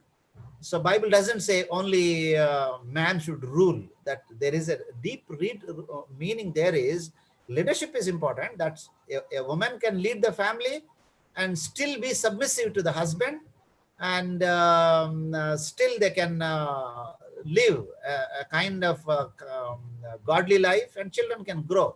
But some cultures have a polygamy, as you brought polygamy, and that is not really biblical. So here, that's what from the beginning we are learning. Christ above the culture, and the gospel transforms the culture.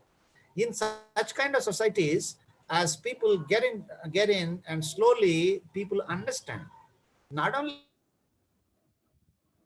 Bible, even though polygamy is worldwide, even in a situational ethics, also people know that that is not right.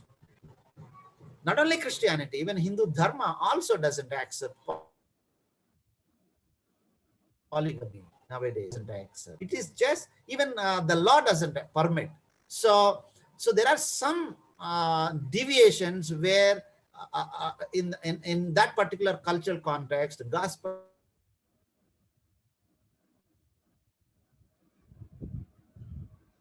transforms things. Dr. Dr. Pothana garu, this what Srinivas said in Okay, Kerala 8:30. is not like that. Yes, yes. Yeah, I'm closing it. What they said in Kerala is not like that. In fact, the woman has to pay a lot of dowry to the man to marry. You know, that custom is prevalent in all of Kerala. Now, slowly things are changing in Kerala also. It all వీళ్ళు depends వెనకే on కదా రామ్నగర్ అంటే education and all that thing. And also there is not even this polygamy in Himachal and all that things. People are getting educated. These are all things are changing. Now, good women worthy to receive. Men should pay actually. Okay. So there are tribal cultures. Actually, men have to pay a lot of money. That is right. Different No, but what are we doing? No, what are we doing as wholesale అమ్మా అది. ఇప్పుడు ఎట్లా మనం పూనాలో ఒక పోతాం చూడ అక్కడ. No, are we paying dowry? Are we taking dowry? We should not take dowry. No, actually, again, dowry is again. Dowry is. I have not taken dowry. I have not taken dowry for my sons. That is my stand on that. Yeah, I think God provides. I think none of us would have taken anyone. I think any one of us in the group, I don't think so anybody has taken. All of us have not taken, I believe, because we are all mature people.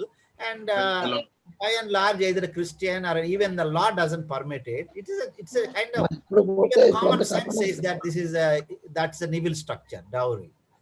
So very demanding place కదా అది ప్రజలు.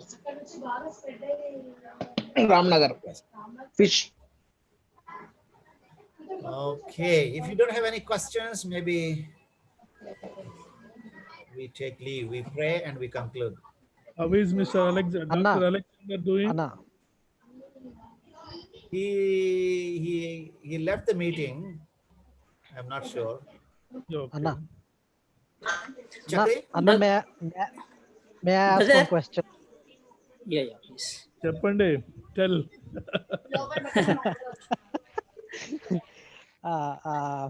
As Anna and as the Society of India says, the dowry is against the government rules and it's a social evil.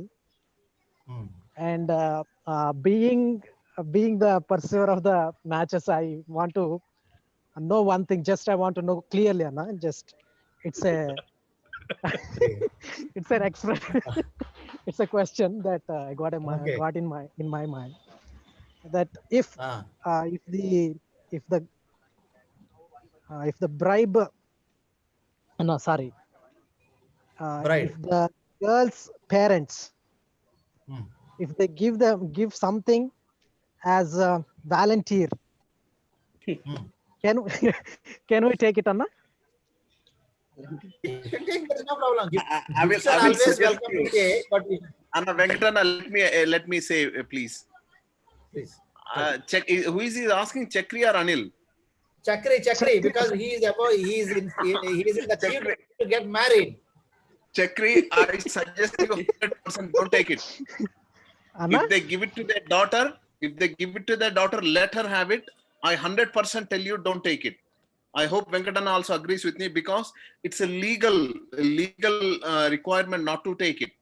Under 498A, you can be booked. Whoever took that dowry, mom, dad, brother, sister, aunt, uncle, brother, daughter, everybody get arrested. Now the situation has lenient a little bit. I suggest you not to take it. If they are giving as well, in front of the elders, tell them that is given to the daughter through them for their purpose. If situation, I would not use that as well. I'm being honest with you. Legalistically, presently in Government of India had made a very strict rules. Recently in Australia and Canada, they have put in the embassy list. They have put, if you are marrying an Indian woman or an Indian daughter, you have to go through these things. So taking dowry is very not suggested. I would not suggest to anybody in group or any Christian as well. It is very serious. Yeah. Yeah. No. Meanwhile, in the same way, if they gift me, Anna, gift to you, it's a gift. That's I don't know what gift is. If it is a ring or a chain, I think that's okay. That's a gift is okay. And in front of the adult church pastor will be okay. In front of Venkatana, people like that, that will be okay. It's a gift. yeah, in terms of money, Anna. Money. Same, No. same. You have the long way to go. Don't worry.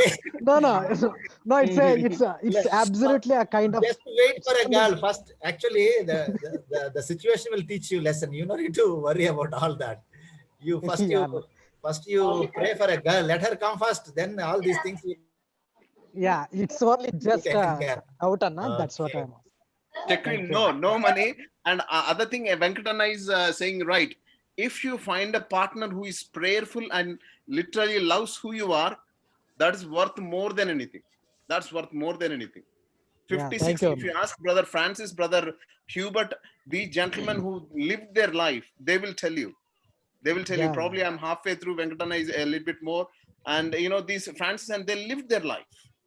You ask those guys. Personally, call them Anna. Okay. Thank you, Anna. Thank you. Thank you so much. We have a guest today with Mutluri from Hyderabad. Hi, brother. Yes, brother.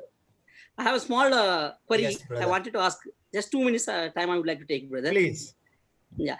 Brother, actually, we have been discussing about the prasadam earlier. Prasadam. Yeah. Regarding that, I had a small doubt in my mind. In Psalms, somewhere else, like prophets also telling that if you feel that idols are nothing, they are not, if you are not treating idols as a god, then what's the wrong with that? If something if you worship with idols and if you eat, it is not going to defile us. Which is going inside is not going to defile a person. Which is coming out will be defiled. It is a different concept. But what I mean to say is, for the sake of that, what I mean to say, and I am very much familiar in Telugu, for the sake of oka weak మనసాక్షి కలవడం నిమిత్తం నువ్వు తినవద్దు అని చెప్పి మనకి కొరింథీలో ఉంటుంది. First Corinthians 8:7-9 లో ఉంటుంది, brother. So here what my doubt is that one my colleague is there, my subordinate is a territory manager in Vizag. He used to say always once in a week he used to send some messages. Anna, sir, you people are very partial people. If you give, we have to take, but if you will give, you don't take. This is not like that. So that time I would like to tell that so much things are there, but he cannot understand if you are telling also for the sake of his weak consciousness, his conscience. We cannot, he doesn't understand. So in that context, this thing is, as what I am practicing as an individual. So whatever they have given, I'm feeling that the idol is nothing. So if you eat, what is nothing? That is my thing. So for that, what is your answer, brother, please? See, I'm not doing any conclusions here. I am just a facilitator.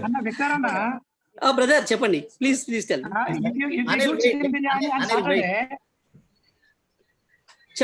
Wait 1 second. Let me conclude. So, Brother Victor, so what you say is right, because see, this is not a big issue. Why we made unnecessary things so big, and a big God has been forgotten. We are not focusing on a big God. The essence of the gospel and the Maha Jesus is hidden somewhere. Discussion is not on the divinity of Christ. Discussion is on all these petty, small, unnecessary things. I don't think so. God will be so happy with this. See, many people, they developed enmity because of all these cultural small issues, not because of Jesus. Jesus is a Maha Jesus. We need to make Jesus so big, and we need to worship him with the truth and in spirit. And these small unnecessary things are bringing blocks. And you are right.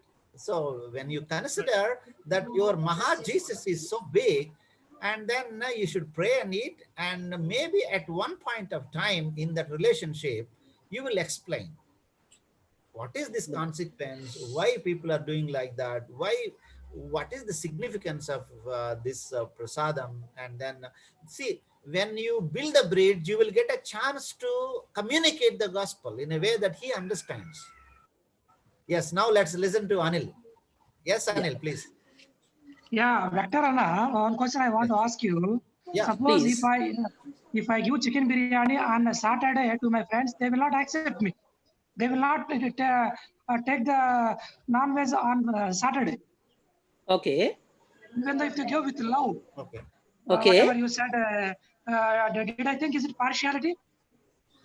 That is the nothing, faith and beliefs, brother. That is their faith and yes, belief. what I'm telling you, if we do not take their prasada, then why should they not take the chicken biryani on Saturday? I'm telling you, that is their faith and beliefs, brother. No, Here, what is the problem in that? No, Anil, when you know that they don't take it on Saturday, it is not wise on your part to offer that.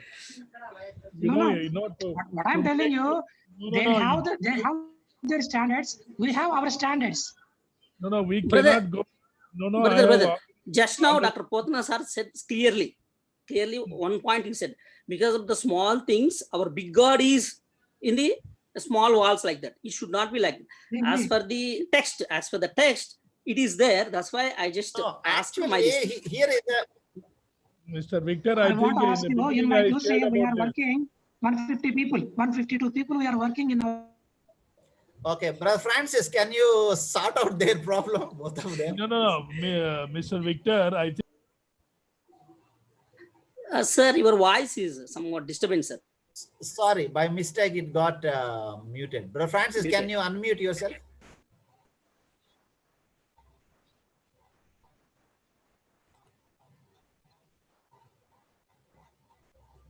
Good. I'm very happy that we should have this kind of discussion. Victor, I want to say one thing. 1 minute, Venkatana. I will take only 1 minute. Okay. 1 minute. Okay. I will take. When in my QC, 150 people are working.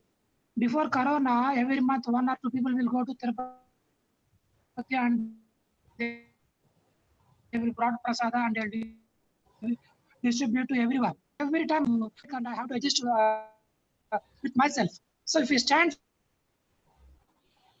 No, you make your stand very clear to them. There should not be one time they will not come with us. Once they will not come with us. Yes, they will not come with us. Once we sell, they will not come with us. We should not entertain in any way. I don't understand. Anil, can you simplify it? What's your argument? Can you say it again? He says we should not take what they give, he says. Anil's question we is... We should not take, once we said, no, they will not come with us. So, it is all your... Once we stand... No, this is all, you are the leader of that particular group. You have to make a stand for them earlier itself that you won't take, they won't say anything. But... Yeah, in the Bible, Daniel and his friends are the best example to us. No. See, Anil, here is Anil, you are messing up. You are messing up here and there. Hello, brother, can I say one thing? Yeah. Hello. Yes, Brother Joseph, please carry on. Yeah, what I'm saying, see, situation is, you have to see the situation, brother. It's not always one thing, you stick on to one thing, but sometimes situation also you have to see. Just one example I'll tell you. Those who are in Maharashtra, they know Ganesh festival is a very important one, and everybody in the societies, they have to give the contribution. And the society people, they come to your house in a group, not one person that you are saying mono, collectively. So at that time, you have to be very wise how to deal with them. If you outrightly say no, they will all think that this fellow is somewhat, he's not from our country, he is a different person, like that they will think. Then what I was just thinking how to get off this problem. Then what I have done, before Ganesh temple, Ganesh festival, August 15th, we have the Independence Day. So what I did is, I brought a flag, our institution, our Muslim institution, they gave a flag to me, I brought that flag and gave it to the society, and also contributed for that August 15th function for some expenses. So once I given there, again they will not ask me in the Ganesh thing. So very wisely, sometimes you have to behave, I think.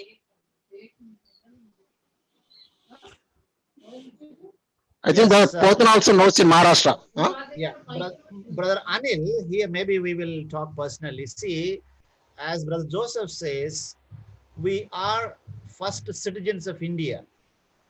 First of all, we are a citizen of a society. We are a member of a society. Socrates says man is a social animal. We are in a society and we need to respect the society while holding our thick line of the faith, right? So we need to understand the Bible in a more objective manner. We don't need to give up our faith. Every faith is exclusive. By the way, all religions have their own exclusive claims and thick claims. But we need to learn how best we can live together in a society without violating, without compromising to the faith values. Daniel context is different. Don't bring that food. No, that food is different than what here. This is different, that is different. And also Daniel, the way that that's the reason yesterday also I said, the way he dealt the issue was very gentle and polite. He said, give me a chance. He said, just give me a chance. Observe me for a few days. I will eat vegetables and you observe me. If I am weak, then I will eat maybe. No, he's outright, he did not say no. He said, just give me a chance, a polite, that is a different context. So anyway, we respect your stand on it. You continue to hold on that. We are not trying to change your hold. But as we are learning as a subject, gospel and culture, we need to respect the culture. As Paul clearly says, finally I read this verse and I close it in Corinthians, where he says in 1 Corinthians, I became all, to a Jew, a Gentile to Gentile, so that I may win them for Christ. You need to be one with the people. Paul went in an even extreme of shaving his head there in a temple. I'm not saying that today we should go that extreme, but we need to respect. We cannot simply take one Bible verse and say that Bible says I have my, no, Bible never say that you should live a kind of lonely man without having any. Jesus is the best example. No, he lived with a kind of relationship in the society. But anyway, we close here today and we will talk, we continue the discussion. We will get more discussions like this in the coming classes. Okay, Brother Victor, can you introduce yourself? You were there previously, or this is the first time you entered? No, brother. Earlier also I heard 2, 3, 4 programs I heard, brother. Earlier, somewhere some circumcision, I heard. I think 2 months back, initial days. After that, when you started this eschatology, I was not there. Actually, Dr. Joseph Gohgar introduced me. Actually, he is my uncle. Joseph Gar. And also, and also AJ Smiles Gar. He's also my uncle. Of course, you know, they are both. So that is the thing. And my name is Victor Mutluri. Yeah, Victor. Pharmaceutical. Yeah, I'm from Manikonda. Pharmaceutical. I'm working for the pharmaceutical company, brother. Taking care of the AP Telangana in charge. As a regional manager, I'm working. Wonderful. I think you are a very demanded person now, pharmaceuticals. Of course. Yeah. Brother, Victor, can that you... day, brother discussed with Banu Prasad. He asked one question. Banu Prasad Garto. Yeah, sir. Last question is mine, sir. Actually, that day. Right. I remember now. Yes. Magnesium, some... In subclinical magnesium deficiency will be there if you use vitamin D3 more like that. I asked, he also addressed it, and he said that in long way you have to talk on these topics. Yeah, that's the only question. Yes. The recent one. Welcome to the group, Victor. Welcome to the group, Victor. Nice to see you here. He's my sister's son-in-law, brother, and he's from Guntur. His father was MRO of course, passed away. Exactly. So you are in our study group, or you are in our coach group, or there is one group actually? I was not there, brother. Actually, I forwarded my number to you, I think 2 weeks back. Oh, I didn't say. Please forgive me. Can you give it in the chat room? Can you give it again? Today I will keep you in the group. Yes, brother. Yeah. I'll give it. Okay, who will pray today? Brother Anil, can you pray? Yes, sir. I will continue in Telugu. No problem. Yeah, దేశ భాషలందు తెలుగు లెక్క. No problem. Yes. ప్రభు పొందన తండ్రి, జీవం కలిగిన దేవాని పరిశుద్ధ నామానికి స్తోత్రములు. మీ ఘనమైన శ్రేష్టమైన అద్భుతమైన నామాన్ని బట్టి మనం ఆచరిస్తూ ఆరాధిస్తూ నేను కొనియాడుతూ ఉన్నాను. ప్రభా, మరి ఒక గ్రూప్ గా మమ్మల్ని సమకూర్చి భౌతికంగా మేము దూరంగా ఉన్నప్పటికీ కూడా ఆయన మరి ఆత్మీయంగా మేము ఎదగాలని, అనేకమైన ఆత్మీయ విషయాలు నేర్చుకోవాలని, మా సంస్కృతికి మా దేశానికి తగ్గట్టుగా ప్రభా మేము స్వార్థం ఎక్విప్ కావాలని మీ పరలోక ఉద్దేశం ఉన్నందుకే దేవానికి స్తోత్రాలు. మీ ప్రియదాసుడు నాన్న డాక్టర్ వెంకట గారిని మీరు అభిషేకించి తనకు ప్రత్యేకమైన జ్ఞానాన్ని ఇచ్చి ఈ రీతిగా మరి మా ప్రియులందరినీ సమకూర్చి మరి ప్రతిదినం నూతనమైన విధానంలో కొత్త వర్తమానాలు సిద్ధపరుస్తూ మమ్మల్ని ఉత్సాహపరుస్తూ మమ్మల్ని ప్రోత్సహిస్తూ మా అనుమానాలు నివృత్తి చేస్తూ మమ్మల్ని ఎంకరేజ్ చేస్తున్న విధానం కొరకే దేవా మీ దాసుని బట్టి దేవానికి వందనాలు చెల్లిస్తూ ఉన్నాను. నాయన మీ దాసుని ఇంకా మీరు దీవించండి, ఇంకా మీరు ఆశీర్వదించండి, ఇంకా మీరు బలపరచండి.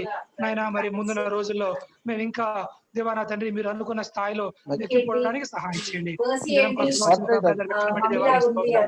దేవా నా తండ్రి మా గ్రూప్ లో జాయిన్ అయ్యి సహవాసం ద్వారా మేము మా సహవాసం ద్వారా దేవా నా తండ్రి ఎంకరేజ్ చేయడానికి సహాయం చేయండి. బ్రదర్ సింహాసిస్ గారిని బట్టి వందనాలు, జోసఫ్ గారిని బట్టి దేవానికి స్తోత్రాలు, మరి శ్రీనివాసాన్ని బట్టి వందనాలు, మరి కెనియాలో ఉన్న శ్రీనివాసాన్ని బట్టి దేవానికి స్తోత్రాలు, బట్టి శ్రీనివాసాన్ని బట్టి వందనాలు చెల్లిస్తూ ఉన్నాను. మరి బట్టి వందనాలు నా ప్రభావ, మరి విలాస్ గారిని బట్టి దేవానికి స్తోత్రాలు, యోషువాన్ని బట్టి దేవానికి వందనాలు. మా గ్రూప్ లో మరి ఎవరైనా మర్చిపోయాను, డాక్టర్ అలెక్స్ గారిని బట్టి దేవానికి వందనాలు. నా ప్రభావ పేరు జ్ఞాపకం చేసుకుని మీ జ్ఞానాన్ని నుంచి నా ప్రభావ నా తండ్రి మరి మీ రాజ్య వ్యాప్తి కొరకే వాడుకోనండి. ప్రాముఖ్యంగా నా తండ్రి ఈ కోవిడ్ పరిస్థితులు బట్టి అనేక మంది దైవ సేవకులు ప్రభావ మరి ఇబ్బంది పడుతూ ఉండగా నా ప్రభావ మీరు జ్ఞాపకం చేసుకోండి. విజయవాడలో నా ప్రభావ మరి ఒక సేవకుడు మరి నా ప్రభావ మరి అగ్నికి ఆహుతి అయిపోయారు. ఆయన ఆ కుటుంబాన్ని దర్శించి నా ప్రభావ వారి బిడ్డలు మీరు ఆదరించమని వచ్చున్నారు. ప్రభా మరి రష్యాలో ఇదనం మరి వ్యాక్సిన్ రిలీజ్ అయిందని విన్నాం. నా ప్రభా మరి అది సక్సెస్ అవ్వడానికి సహాయం చేయండి. ప్రపంచ వ్యాప్తమైన ప్రజలందరినీ ఈ యొక్క మహమ్మారి నుంచి విడిపించమని అడుగుచు ఉన్నారు. ప్రభా తిరిగి ఆర్థిక వ్యవస్థలను తిరిగి కట్టమని అడుగుచు ఉన్నారు. ఉద్యోగం కోల్పోయిన వారికి తిరిగి మీరు ఉద్యోగం దయచేయండి. వందనములు చెల్లించుకుంటూ మా ఈ సహవాసాన్ని దీవించమని తిరిగి నా ప్రభా రేపటి దినం చక్కగా మరి సహవాసంలో మేము కలుసుకొని చక్కగా వాక్యంలో ఆనందించి ఒకరినొకరి యొక్క డౌట్స్ మరి నివృత్తి చేసుకోవడానికి, ఒకరినొకరు ఎంకరేజ్ చేసుకోవడానికి దేవా మీరు ఎక్కడ చూపమని దేవాని దాసులు వెంకట గారి కుటుంబాన్ని మరొకసారి విధంగా స్థలం చెప్పుకొని సహాయం చేసి దీవించమని ఈ రాత్రి కాల సమయంలో తిరిగి మా ప్రియులంతా నిద్రిస్తూ ఉండగా మంచి విశ్రాంతిని దయచేయమని ప్రభువైన యేసుక్రీస్తు నామమున వందనములు చెల్లించుకుంటూ ప్రార్థించి వేడుకొంచున్నా మా పరమ తండ్రి. Amen. Amen. Thank you Anil. Thank you Anil. Praise the Lord. Thank you Anil. Thank you brother. Thank you పోతనా. బాయ్. రైట్ అండి. Bye bye. Good night. అందరికీ థాంక్యూ వెరీ మచ్.